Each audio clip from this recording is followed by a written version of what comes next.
How's everybody doing? Welcome back to another episode of the Banker Next Door. I am your host, Dr. Joe Berquist. Today, I wanted to get into banks trying to reduce their CD rates. So, what is basically happening? So we had the Federal Reserve last week come out and basically they lowered interest rates by 50 basis points. And they basically said, hey, we are now commencing an interest rate reduction cycle. So that may be good for lending. In other words, you might be able to get loans at cheaper rates now, making them more affordable. That's a good thing. However, there's a counterweight to this thing. The amount of interest that is paid out on savings accounts, on money market accounts, and on CDs, and even on some checking accounts is going to dramatically begin to be reduced by banks. Banks cannot wait to reduce interest rates on these deposit products, as we will see. In just a second here, there's two articles I'm going to run through here from S&P Global in just a second. But why is this important, and why do banks want to so quickly reduce the rates on these deposit products? So basically what's happening here is banks are going to enter into a market here, what's called margin compression, meaning their earnings are going to go down because their margins are going to get squeezed. In other words, when you start reducing interest rates, in other words, banks' primary assets are the loans that you take out. So it is very important to understand that when you take out a loan, that is your liability, but that is the bank's asset. So your loan is the bank's asset because that's the bank's revenue stream. Their revenue is the interest that they're earning off the loan, off the money that they lent you. So as those interest rates come down, but you still have the CD rates being high. So in other words, say you make a loan at 7%, and you're issuing a 1-year CD at 5%. Okay, so that means you've got a 2 basis point, basically a 2% spread on there, and your goal is to maintain that 2% spread. Well, if interest rates just came down to 6.5%, you are now going to want to reduce that 1-year CD from 5% to 4.5% to maintain that 2 basis point spread. Now, ideally in banking, you want to have at least a 3% spread. Now, is that always realistic? Can you always get that? No. And in more recent times, over the last 15 years, with the zero interest rates we had, banks had margin compression forever. And the one really nice thing about interest rates going back up was that banks finally had a little bit of breathing room. They finally had a little bit of spread to work with. But here's the other side of this, and that is what happens to consumers. One of my biggest gripes with the zero interest rate policy and the Fed keeping rates at zero for as long as they did was that, and I hate it, they screwed consumers. They screwed savers. You could not go in and get a decent return on a CD. Like, in other words, the only way you could really make money was you had to either, and maybe you had to invest in real estate, do real estate investments. A lot of people aren't comfortable with that. So then your only other option was basically to put money in the stock market. You had to take a lot of risk putting your money in the stock market and hope that you got good returns. Now, thankfully, over that period, the market did pretty good. Stocks went up. People saw their money increase, the value of their portfolios increase. So that was good. But if you're a retiree and you're just trying to live off your savings, that was a horrible time period because now, say I had $1 million and I just wanted to live off that $1 million. So I just wanted to get a 5% CD, make $50,000 a year. And so I could live off that money and I wouldn't ever have to tap into my principal. And I just had that money in a CD at the bank. It made me that $50,000. I took that $50,000 to live on, and the $1 million just sat there, And so that was called a risk-free return. I was basically making a risk-free investment, never had to think about it. It was kind of on autopilot. And guess what? You couldn't do that. Okay. Now you had to take the $1 million and you had to put it in the stock market, and you had to hope that the stock market earned a 5%, 10%, whatever, 12% return. However, your capital is now at risk. That $1 million is now at risk being in the stock market. You could have a 20% correction and you could see that $1 million turn into $800,000. So there's a lot more inherent risk there.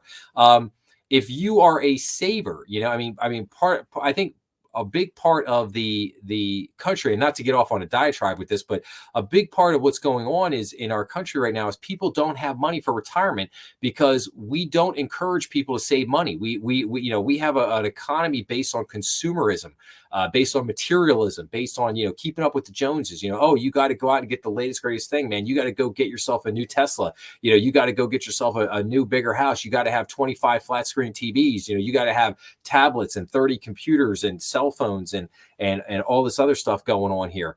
And we don't encourage people to save. Therefore, we get to the and banks don't pay anything on the savings account. Why keep your money in a savings account? What to earn 0.231% interest? I mean, it's nothing. You keep $20,000 in the bank and you make $15 a year. I mean, what is the point of that? So there's no point for people to save money. There's no encouragement there. So anyway, so I'm sorry I had to go into detail with that, but I had to kind of try to explain some of the ramifications here and what could happen. But let's take a look at these articles real quick. So the first article I just wanted to point out is I just wanted to show the trend here.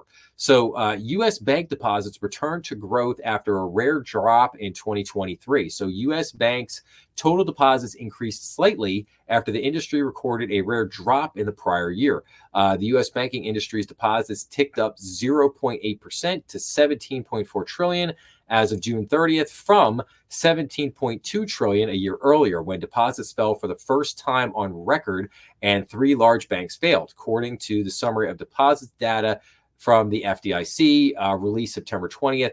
8 of the 15 largest U.S. banks by deposits recorded higher balances year over year.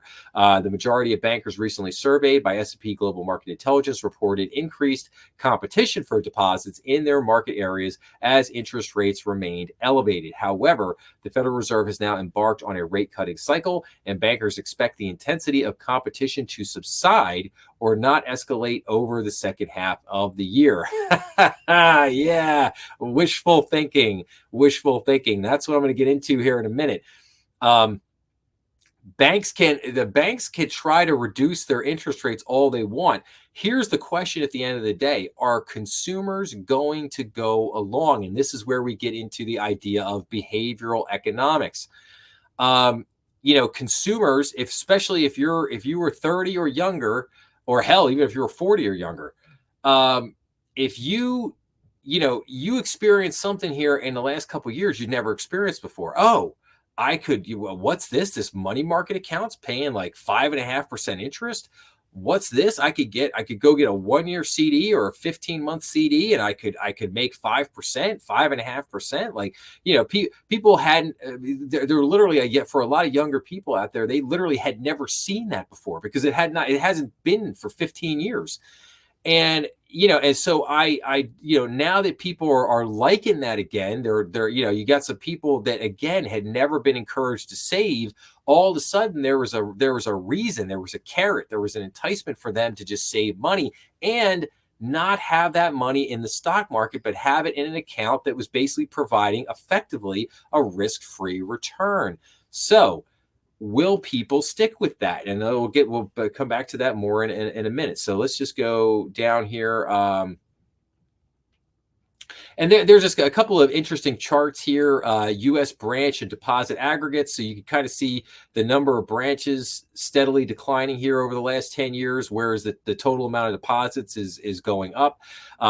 I will do another episode. I want to do a whole episode on kind of like the history of bank branches and over what's transpired over the last 45 years. So I'll get into that in another episode. But, basically just says here, U.S. banks continue to shutter branches as they adapted to digitalization while reducing costs.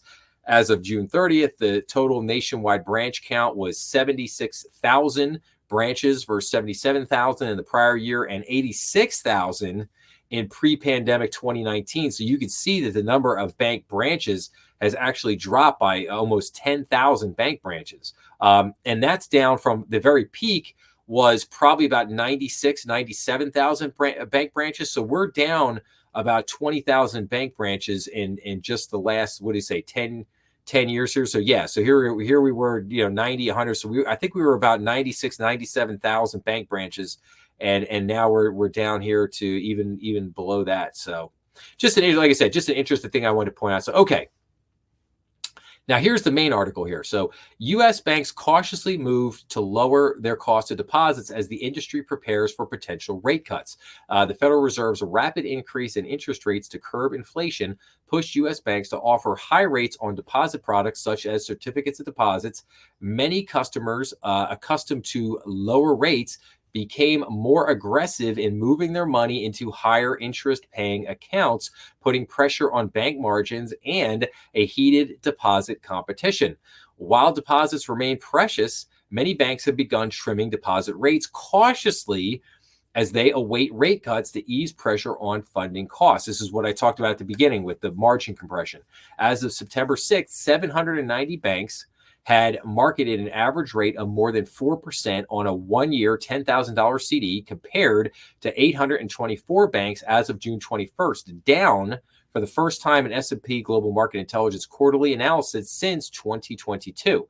The number of banks offering rates of 5% or more also roughly halved from the previous analysis to 72 as of September 6th. Moreover, banks cutting deposit rates also outpaced the number of banks increasing rates during the period. Over 530 banks marketed a lower rate on a one-year $10,000 CD compared to June 21st, and while only 262 banks offered a higher rate. Now here, this is actually a really cool chart.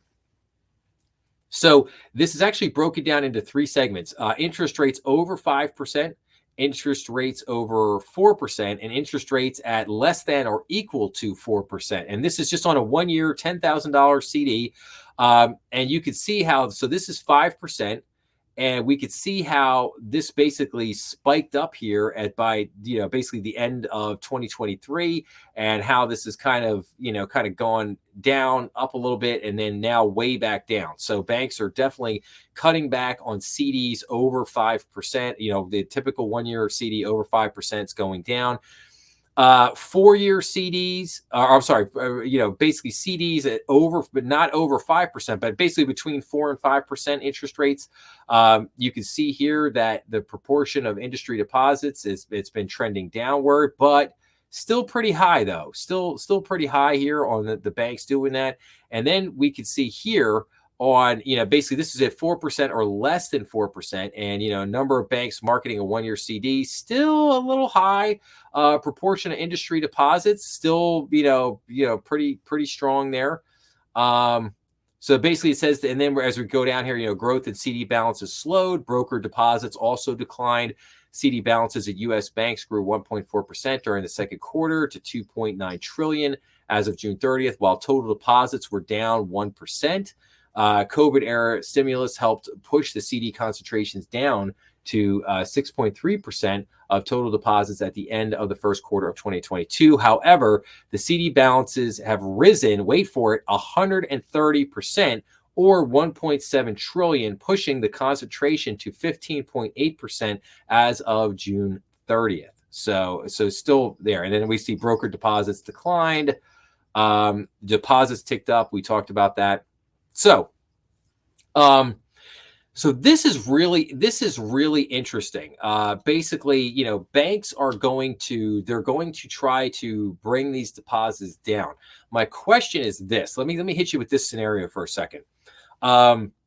You're with your local bank, and you go into the local bank, and all of a sudden, maybe that 5% CD is now a 4% CD, and instead of a year, maybe it's a 6-month. Like, okay. And, you go over to their money market and their savings accounts, and they're like, yeah, the interest rates are back down to, 1%, 0.5%, whatever, maybe even less. And you're going, okay, these options aren't that great. But then you go on the web and you start looking at, oh, wait, Vanguard is still offering that one-year CD at 5%. Oh, hey, where am I sticking my money? Where's my money going? If SoFi is offering a one-year CD at 4.75%, and the bank CDs are back down to 3%, where am I putting my money?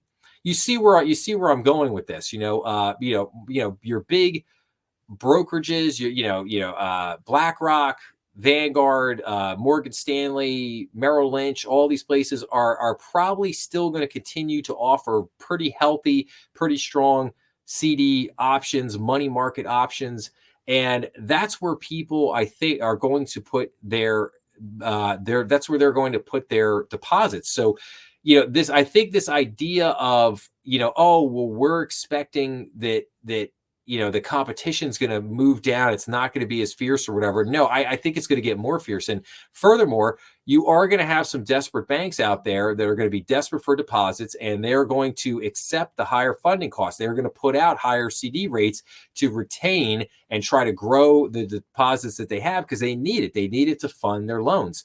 Deposits are the lifeblood of any bank. You start bleeding deposits, and because here's the thing, you start bleeding deposits, you have to replace that money somehow. And how you replace it, at least in the short term, is by borrowing from, probably most likely on your line of credit at the Federal Home Loan Bank. You're going to go over to the Home Loan Bank, you're going to borrow your deposit, you're going to borrow, go out and borrow funds, and then you got to pay money on those funds. So, there is going to continue, I think, to remain a very high pressure on banks. I think, again, consumers have gotten used to these higher rates. They're going to want to continue to have them, and they're going to go where they could get the best bang for their buck. And as a result, that's going to put pressure on banks to keep interest rates higher than I think they would ultimately like to. But we'll see. We'll see how. I mean, maybe I'm wrong. Maybe this goes a little bit smoother than I think it will. I don't know. We'll see. We'll see what happens here. But like I said, I just thought this was really interesting to point out that while at the end of the day, rates coming down on loans can be a great thing. It can make loans more affordable. It can get, kind of the economy rolling again. But there is a price to be paid for that. And the price to be paid for that is the price for savers, anybody on a fixed income, retirees. There's definitely a price to be paid for on the consumer side, and for people that are trying to build their wealth, are trying to save money, trying to be responsible. Where's the incentive for them out there to do that? So anyway, so they're just things I want people to think about. So, okay. If you like this episode, please make sure to like, share, and subscribe, as that always helps the channel. Remember, we are on YouTube, Rumble, and all major podcast platforms. Please make sure to leave your comments down below, and please check out some of the other content of the episodes on my channel if you like this episode. And I will be back to see everybody again real soon. Thanks a lot.